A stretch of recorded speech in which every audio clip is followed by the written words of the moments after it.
حمدا للرحمن الصلاة والسلام على سید خیر الانام اما بعد فاعوذ باللہ من الشیطان الرجیم بسم اللہ الرحمن الرحیم ان اللہ وملائکتہ یصلون علی النبی یا ایہا الذین آمنوا صلوا علیہ وسلموا تسلیما اللہم صلی علی سیدنا و مولانا محمد وعلی آل سیدنا و مولانا محمد وبارک وسلم وصلی علیہ الصلاۃ والسلام علیک یا سیدی یا رسول اللہ۔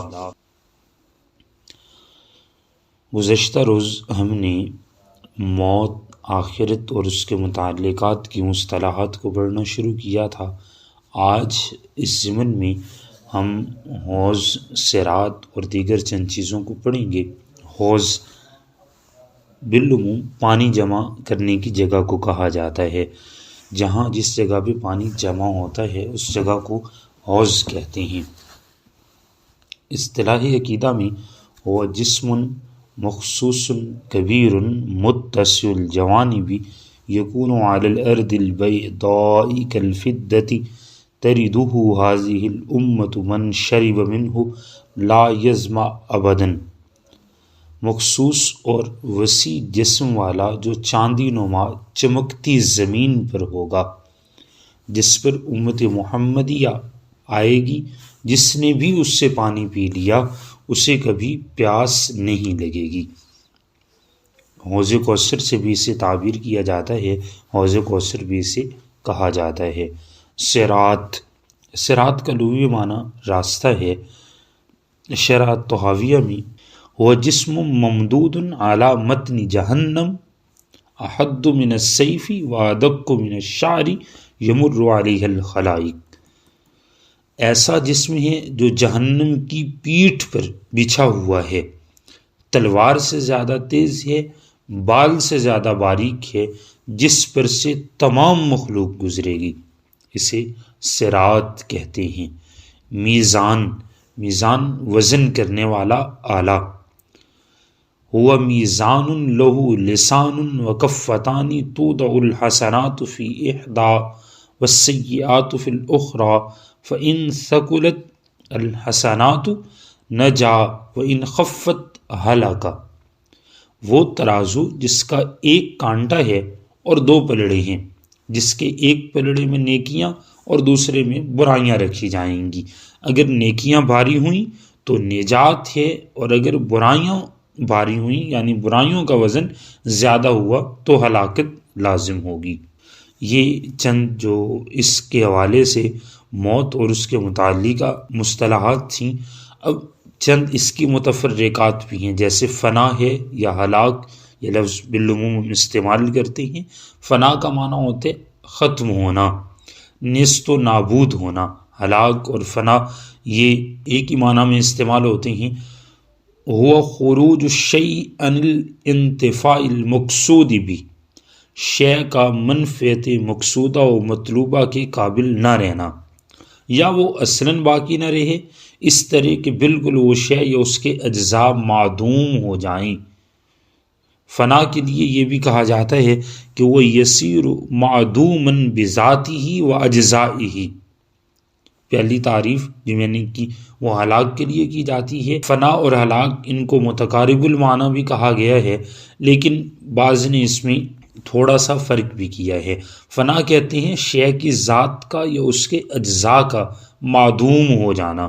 مثلاً کتاب پانی میں گر گئی اور اس کے صفحات، کتابت ریزہ ریزہ ہو گئی، یا کسی چیز کو آگ لگائی اور وہ جل کر راکھ ہو گئی تو یہ فنا ہے۔ اگر کتاب ریزہ ریزہ نہ ہوئی مگر اس کی کتابت ختم ہو گئی اور وہ پڑھے جانے کے قابل نہیں رہی تو ہلاک ہے۔ یہ اس میں لطیف سفر جو علماء نے ذکر کیا ہے۔ تشبیہ، مشابہ قرار دینا، ایک شے کا دوسری شے کے بعض صفات میں یا کل صفات میں مشابہ اور مماثل ہونا۔ اور اگر عند صوفیہ بات کرتے ہیں تو محبوب کے جمال کی صورت کا نام ہے۔ احادیث مبارکہ میں جو اللہ رب العزت کی مشابہت کے الفاظ ذکر ہیں ان کا مطلب یہی ہے کہ وہ اس کے جمال کی صورتیں ہیں، نہ کہ اس کی ذات کی صورتیں ہیں۔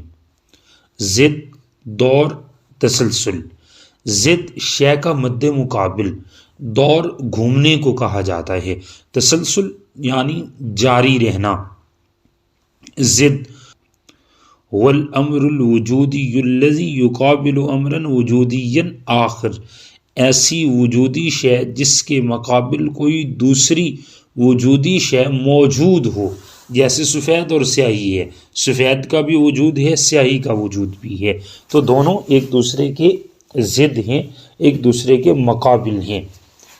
دور ہوا توقف کل من الشیئین علی الآخر، دو چیزوں میں سے ہر ایک چیز دوسری پر موقوف ہو، الف با پر موقوف ہے اور با الف پر موقوف ہے، یا الف با پر، با دال پر اور دال الف پر موقوف ہوتی ہے، یہ دو چیزوں میں سے ہر ایک چیز دوسری چیز پر موقوف ہونا۔ تسلسل ہوا ترتیب امور غیر متناہیۃ، غیر متناہی امور کو ترتیب دینا، جس طرح الف کو با نے ایجاد کیا، با کو تا نے، تا کو سا نے، سا کو جیم نے، اور یہ ایک تسلسل ہے۔ اسی طرح یہ سلسلہ فرض کرتے جائیں اور اس کی حد نہ ہو، انتہا نہ ہو، تو اس کا نام تسلسل ہے۔ نقطہ، خط، سطح، کرہ۔ نقطہ وہ ہوتا ہے جو طول، عرض اور عمق، یعنی طول لمبائی کو کہتے ہیں، عرض چوڑائی کو کہتے ہیں، عمق گہرائی کو کہتے ہیں، ان تینوں میں سے کسی کو قبول نہ کرے، یعنی نقطے میں یہ تینوں چیزیں نہیں ہوتی۔ ہم نے بال پین سے ایک چھوٹے سے چھوٹا نقطہ لگایا تو اس میں نہ لمبائی ہے، نہ چوڑائی ہے، نہ اس کی کوئی گہرائی ہے۔ خط جو صرف طول کو قبول کرتا ہے، جیسے نقطے کو ذرا سا کھینچیں تو اس سے بن جانے والی لکیر اگرچہ چھوٹی ہی کیوں نہ ہو وہ خط کہلائے گی۔ سطح جو لمبائی اور چوڑائی کو قبول کرتی ہے، جیسے پانی سے بھرے ہوئے پیالے کی سطح۔ کرہ حقیقیہ گول جسم کے مرکز میں موجود نقطے سے تمام خطوط اس جسم کی سطح کو برابر برابر مس کریں، ذرہ برابر بھی کمی بیشی نہ ہو۔ مثلا فٹ بال کے درمیان میں نقطہ فرض کریں تو اس سے تمام خطوط یعنی لکیریں یا زاویے فٹ بال کی سطح کو برابر مس کریں گے۔ کرہ حقیقی اور سطح حقیقی یہ ہے کہ اگر کرہ حقیقی سطح حقیقی کو صرف ایک نقطے پر مس کرے تو یہ کرہ بھی حقیقی ہوگا اور سطح بھی حقیقی ہوگی۔ جیسے بالکل گول فٹ بال کو شیشے کے اوپر رکھ دیں تو فٹ بال شیشے کے صرف ایک نقطے پر مس کرے، یہ مثال سمجھانے کے لیے دی ہے، وگرنہ فٹ بال ایک نقطے پر مس نہیں کرتی بلکہ 1 سے 2 انچ مس کرتی ہے۔